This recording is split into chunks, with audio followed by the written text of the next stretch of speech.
Numerical solving skill एक important होती है और बच्चों को न्यूमेरिकल में प्रॉब्लम भी आती है क्योंकि वो राइट तरीके से डील नहीं करते।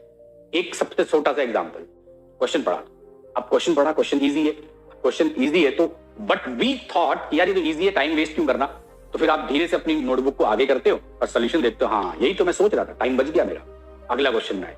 अब अगला क्वेश्चन लेट्स से कि ऊपर वाले जैसा ही है तो आप बोलोगे सेम ही तो है, छोड़ देते हैं। थर्ड पे आ गए, थर्ड आपने देखा समझ नहीं आया, फिर आपने सोचा चलो समझ तो नहीं आया बट देखते हैं सॉल्यूशन, आपने नोटबुक धीरे से नीचे की और एक लाइन पढ़ी, देन यू थॉट कि अभी भी नहीं आया, एक और लाइन पढ़ लेते हैं, एक और लाइन पढ़ा, फिर आपने कहा हाँ समझ आ गया, पूरा देख लिया, समझ आ गया। तो इस तरह से आप कर रहे होते हो। तो प्रॉब्लम है we are going to develop a software जिसमें हमें पता है ये डेटा है ऐसे होगा, ये डेटा है ऐसे होगा, डेटा बदल गया, एरर आ गया। उसमें एक और प्रॉब्लम है, कैलकुलेशन नहीं करते हैं बच्चे टाइम बचाने के लिए, तो कैलकुलेशन एरर ऐसे बच्चों में आता है। उसमें एक और प्रॉब्लम है, उस बच्चे को ये पता है कि इस क्वेश्चन का सही तरीका क्या है, उस बच्चे को ये नहीं पता इस क्वेश्चन के गलत तरीके क्या है, तो जब भी वो अटेम्प्ट लेगा एरर होने की परसेंटेज ज्यादा होगी। अब एक और तरीका लेते हैं कि जहां आपको एक क्वेश्चन लिखा हुआ है, नीचे आंसर नहीं है, कोई सोल्यूशन नहीं है, आपने क्वेश्चन पढ़ा, आपसे नहीं हुआ, आप सोचने लगे, अब आप सोच रहे हो। देखो दो अलग अलग तरीके थे, एक वो तरीका जहां पे क्वेश्चन और उसके साथ डिटेल सोल्यूशन था।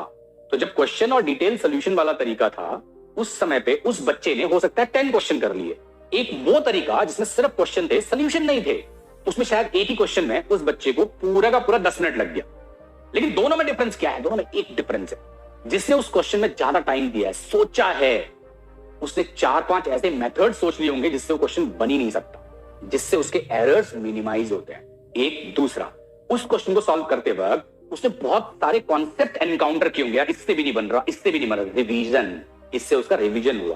तीसरा, उसने बहुत दिमाग लगाया, यार होगा कैसे, यार कैसे नहीं हो रहा मेरे से, मैंने तो सब चीज पढ़ ली, थ्योरी भी पढ़ ली, अब भी नहीं हो रहा। देन ही रियलाइज कि जो थ्योरी पढ़ी वो सही तरीके से नहीं डेवलप हुई, इसलिए क्वेश्चन नहीं हो रहा, तो वापस से थ्योरी पढ़ना स्टार्ट किया। तो द न्यूमेरिकल के ऊपर एक्सरसाइज लिखा रहता है, जैसे आप जिम में जाते हो बॉडी की एक्सरसाइज के लिए, तो वो न्यूमेरिकल एक ब्रेन की एक्सरसाइज है, जब तक उस पर जोर नहीं पड़ेगा ना उस एक्सरसाइज का कोई मीनिंग नहीं है। Right approach must be required जब भी आप घर में पढ़ाई कर रहे हो, जिससे कि आपका लास्ट का टाइम या वो उस कॉन्सेप्ट में जो आपने टाइम दिया वो इफेक्टिवली यूटिलाइज होए।